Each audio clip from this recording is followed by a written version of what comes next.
Back at Homestead-Miami Speedway, ESPN coverage on ABC. We'd like to thank all the fans and viewers that have welcomed us back into your living rooms on Saturdays and Sunday afternoons and Sunday evenings throughout the year for our coverage of NASCAR. NASCAR motorsports coverage.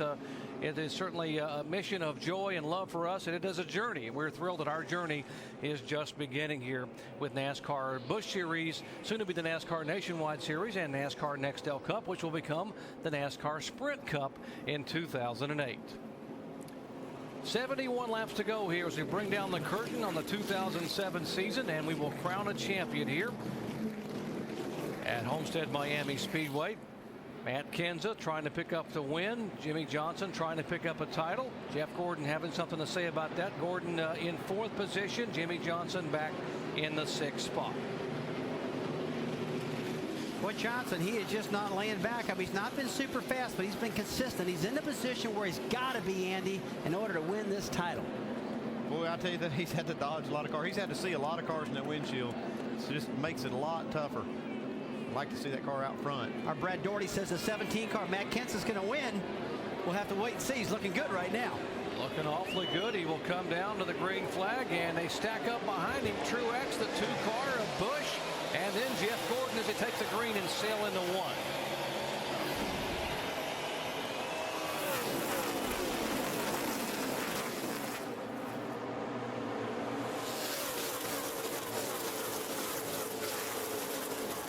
Well, these guys in these restarts, I mean, they just go like the Banshee. You see Kevin Harvick down there trying to get a lap back, trying to get going, and just flying around the bottom of that racetrack. His teammate, Jeff Burton, just got the lucky dog. He's back on the lead lap now, so Harvick's fighting to get his back. Here comes the 1 car of Martin Truex. He is digging to try to get there as well. Pulls it within about 5 feet. Now pulls to the inside of the 17 car, and he's got a lap car on the bottom of the racetrack. Harvick and Kenseth. Is he going to be able to get between them? Whoa!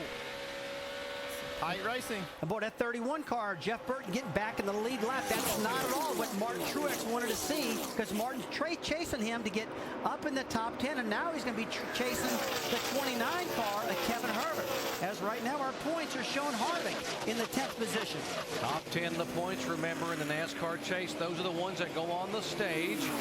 Top of your screen, that's the running order on the racetrack. Line number 2 in the chase shows you where they are in terms of points. Jeff Gordon 81 points back of the 48 car Jimmie Johnson right now. Boy, some of the lap times are turning out there right now, guys, are some of the fastest I've seen all day. In fact, they are the fastest laps we've seen since the start of the race. So, Andy, a lot of speed in that racetrack right now. The cooler it gets, the faster they go. We're going to see these cars even get faster before the race is over. 1 car trying to move on the bottom of the racetrack. He got down there before, but he couldn't hold it because he had Harvick there. Now he has Harvick behind him somewhat. See if Truex can hold that bottom group and be able to make the pass. No, he still can't. Well, right now you see Harvick sitting in the 3rd, car back, but he is actually the first guy going for the lucky dog, and behind him it's Kyle Busch, and he can see him back there. So Harvick, he can't get out of the throttle. All Andy, he's got to go for it right now. Yeah, here comes Jeff Gordon, 3 wide off turn 4. He's catching these guys while they're racing each other. Gordon can afford to be aggressive here. He just is as aggressive as he wants to be. I like this position Jeff Gordon's in right now. I mean, he probably doesn't. He wants to be leading the points, but because he's the chaser, he can chase and get aggressive and get mean and get angry. Go for it. If you're Steve Letarte and the guys behind the wall, how much are you liking the fact that your guy, a 4-time Cup champion, Jeff Gordon, is up on that steering wheel just driving for all he's worth right now? Oh, they love this guy, man. They know they're getting Jeff Gordon's 100% every lap. They go to battle for him. Alan Bestwick. Well, Doc, the one thing that they want to keep in mind, and Steve Letarte talked about this with me this morning up at their team's hauler, there are still so many cars on the racetrack that if Jimmie Johnson has a problem now and they keep running in the top 5, they're going to win the championship. So they want their driver to be aggressive and be up in that top 5. They don't want him to be so aggressive that he chances crashing the car until they get closer to the finish, just in case something were to happen to the 48 car. Now I want to talk about the guy who's 3rd in points starting this day. We talked about different races within the top 10. The Clint Bowyer car has a vibration. They think it's an engine problem. Bowyer is trying to hang on. Kyle Busch was 155 points behind him starting the day. If Bowyer were to fall out of this race, Kyle Busch is a lap down right now. If somehow Kyle can come back and get a a good finish. He might steal third away in points and make it a 1-2-3 for Hendrick, but Boyer will have to fall out, and Kyle's going to have to come back and have a really good finish for that to be a possibility. Right now, he's back in 22nd place. Thank you, Alan. A little bit of a wobble there for the 5 car. And the point is, the 48 car, they realize that there are still 30 or 40 cars on the racetrack. And say if something were to happen right now to 48, as you see Kyle Busch there back in the pack, if something were to happen to Jimmy Johnson right now and say he would end up going to the garage area and finish 40th, all the 24 car have to do is finish about 16th and he can win the championship. And he's running third right now, so that wouldn't be a problem. There is so many scenarios how Jimmy Johnson can lose this thing, but as long as he stays clear of all these guys like he is right now, he's in safe territory. Whoa, that's tight right there, 3 wide. And these are 2 cars trying to run down Kevin Harvick to get that lucky dog. 48 car of Jimmy Johnson, 24 of Jeff Gordon. Both these cars, as well as the 5 of Kyle Busch, owned by one Rick Hendrick. And we talked to Chad Knaus about Rick Hendrick's vision for these teams. His goal was to have these 2 teams battling for wins and battling for championships at all costs. And the way that he put it together was we weren't going to have 2 teams in one building. We were going to have 1 team with 2 race cars. And it's a completely different approach. As you walk into any other competitor shop, you'll see one group of cars on one side of the facility, another group on the other side of the facility, and they're segregated. What we've got going on in the 24-48 shop isn't that way. The 80-plus people that we've got working there, they all work on each other's cars. And it's called the Hendrick way. Rick Hendrick, you saw him a moment ago. That's the way he runs his dealerships, the way he runs his business. It's all about cooperation, hand in hand. It just makes everyone better in terms of the team concept. Dave?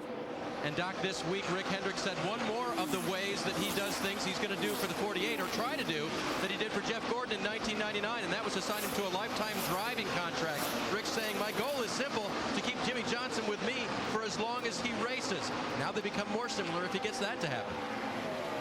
That's a pretty cool concept, you know.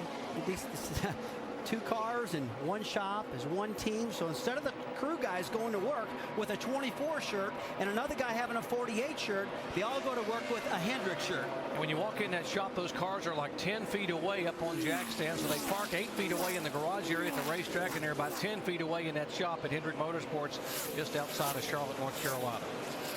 Well, Gordon's working hard underneath Mark Truex Jr. trying to get this spot. He's got one of the fastest cars on the track right now. Well, there's one thing for sure, Andy. This 24 car, as his sun has went down and the track is cool right now, we're in the nighttime here at Homestead-Miami Speedway. This definitely helped this 24 car. Whatever he had going on at the beginning of this race, this cooler track has fixed it. Jeff Gordon working over the back of the 1 car, trying to get there. Remember, he is yet to lead a lap today. He needs to get up and lead those. All that helps. That's a quick 5 points. And you never know, as you heard Alan Bestwick say, with so many cars on the racetrack, the 48 can't get too aggressive because one mistake, and he gets a terrible finish. Last time by, Jeff Gordon, the 24 car, faster than the leader. Martin Truex not making it easy on Jeff Gordon right here. Yeah, boy, if Jeff Gordon can clear Martin Truex, we're going to see how fast he really is, because he's getting pinned down at the bottom of the track more than he really wants to be. And I got to believe he just needs more room to slide that car up off the corner to get it going. Yeah, you get it. He's making it just a little bit at a time here. Still can't get clear, though.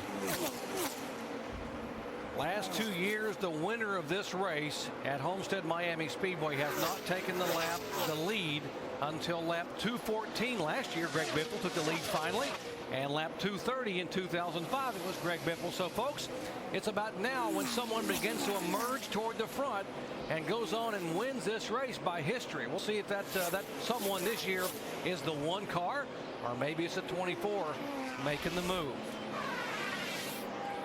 Rick Hendrick, 2 drivers battling for a championship. Either way, he's going to become the recipient of a 7th Cup title. This is why I'm hot. This is why.